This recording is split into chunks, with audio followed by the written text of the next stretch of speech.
In part 3 of our series on how to EQ like a pro, we discuss using mid-side EQ while mixing. If you're curious to learn more about mid-side, stay tuned.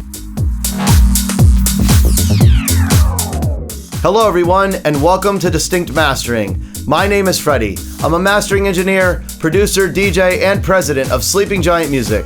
For over 2 decades, I've helped artists grow their careers, and now I'm here to help you with your music production skills. If you like my content, be sure to hit the like button, subscribe to my channel, and the bell notification will keep you up to date.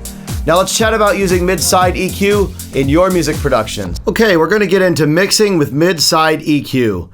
But first, let's talk about what mid-side EQ actually is. Mid-side EQ is an equalizer process that splits a stereo signal into separate mono and stereo channels. The mid mono channel contains information identical in both the left and the right channels. The sum of the left and right channels create a mono signal. L plus R equals mid. Conversely, the side stereo channel contains information that differs between the left and the right channels.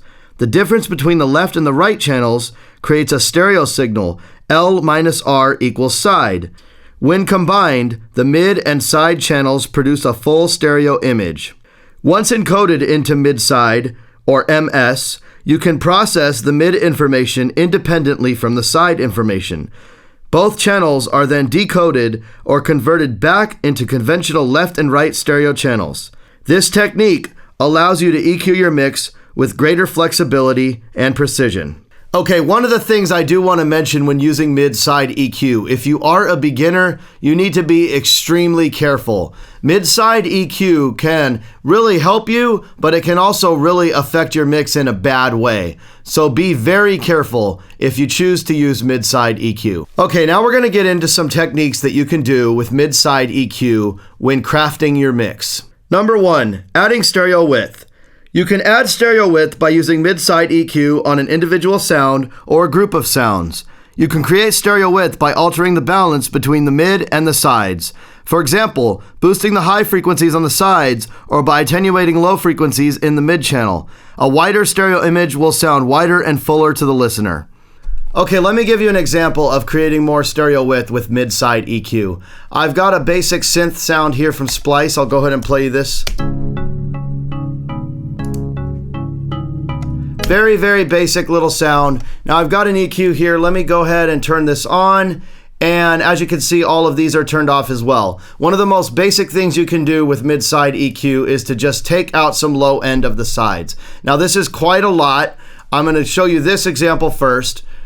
And I'll go ahead and play you this before. And then after. Now I'm using a huge cut or a high pass filter. So another way you could accomplish this is by actually just doing a shelf. And maybe you take a little low end out in the mid range and you boost some of the sides. So this is another way to accomplish this. Mind you, this one is now gone. So let's go before.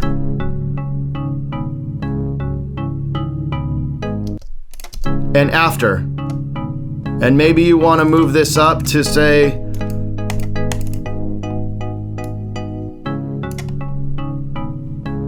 before.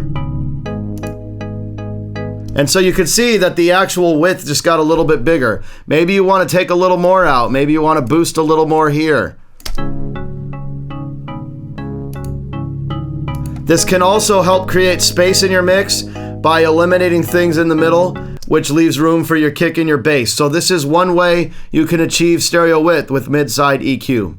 Okay, the second tip I have for you with mid-side EQ is to achieve a tighter low end.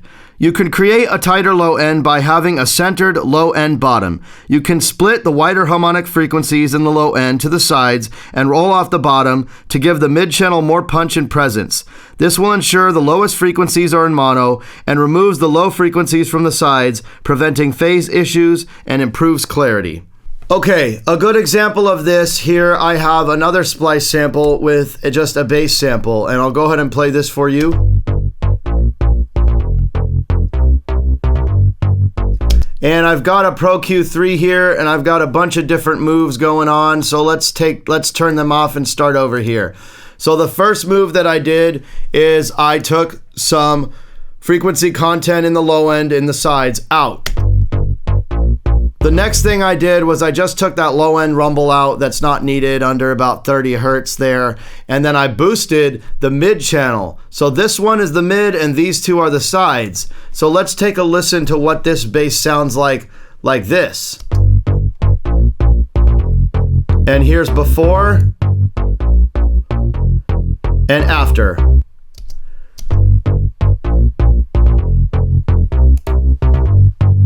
And as you can see, it's got a lot more bottom.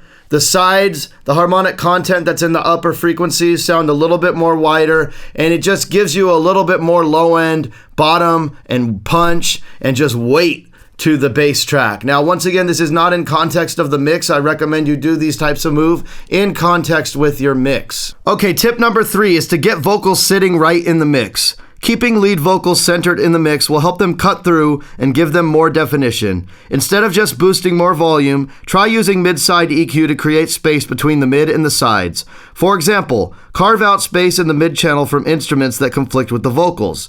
You can try to add clarity to the vocals by boosting the mid-range frequencies of a vocal and attenuating the low end from the sides. Okay, the example I have for you here is 2 tracks. And what we've got going on without these EQs on, I'm going to go ahead and play it for you. I've laid just a piano and a vocal on top of each other. No sense of time really put into this, but it sounds pretty good. Do you mind if I move? Do you mind if I groove? Now, one of the things that's common with the pianos and vocals is sometimes they have a lot of mid-frequency content. Now, what I recommend when you do this is you bus your instruments to an instrument bus and you try this trick. But for the purpose of this video, I'm just using one instrument. So one of the things that you can do is you could try boosting the mid-range of the vocals in the mid signal. Do you mind if I move? And that'll give you an upper presence boost in that frequency. But then conversely, what you should try to do is cut that same frequency in your instrument bus or in the instrument that's conflicting. Do you mind if I move? And notice how instantly that vocal just seems to cut through that piano. Okay, another thing that you can try on top of that, now I did this in a separate EQ, but you could technically do it in the same one, but I wanted to show you the differences here and be able to bypass all of them independently. So try boosting and giving some clarity to the vocal on the sides. This EQ is doing a side boost at 5,000 hertz or 5 kilohertz. So let's go ahead and unbypass this and play this. Do you mind if I move? Do you mind if I groove? Do you mind if I move? And it just gives it a nice bit of air and just gives the vocals a little bit more sense of width. Let's turn all of this off. Do you mind if I move? And start turning it on. So just there's that. Do you mind if I move? Do you mind? And just those little moves made such a big difference in the vocals with that piano.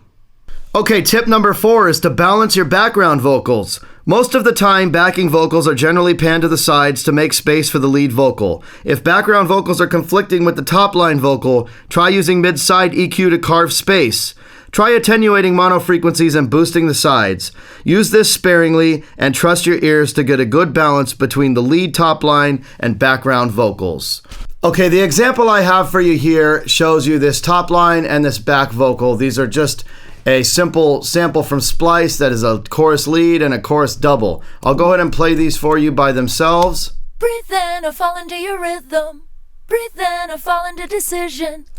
So basically, I'm not doing anything with this EQ. What I'm using this for is to use the sidechain analyzer feature in the FabFilter Pro Q3 to show you something.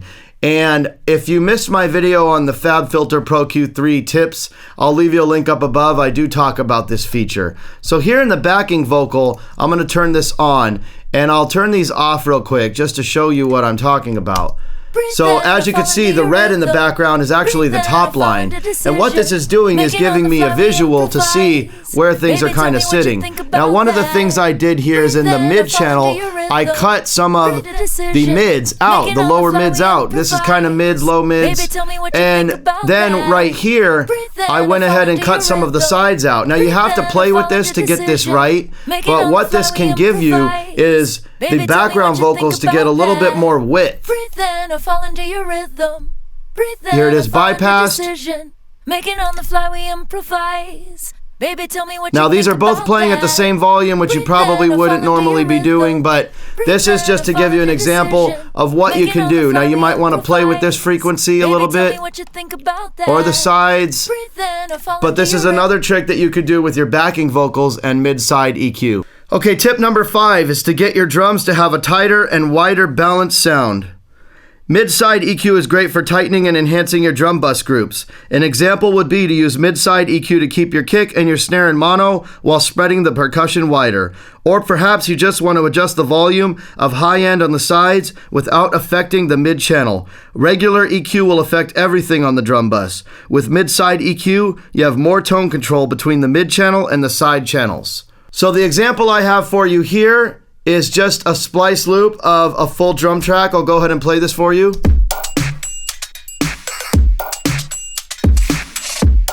Now, what if I wanted to bring in some of the, bring up some of the highs just on the sides, or just do some things to the lows? Well, you could do that with mid-side EQ. So let's start with the sides. Here's a shelf on just a side channel. And listen if I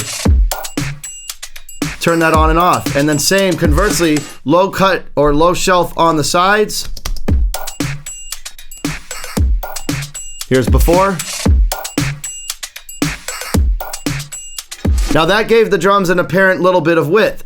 Now what if I want to get that kick or that snare punching through? Another thing you can do is boost on the mid. And that's where usually your kick and the snare are, in the middle of your mix. So here's before.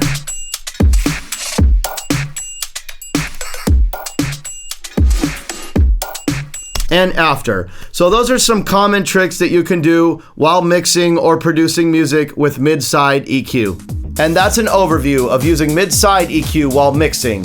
If you have any questions, shoot me a comment down below.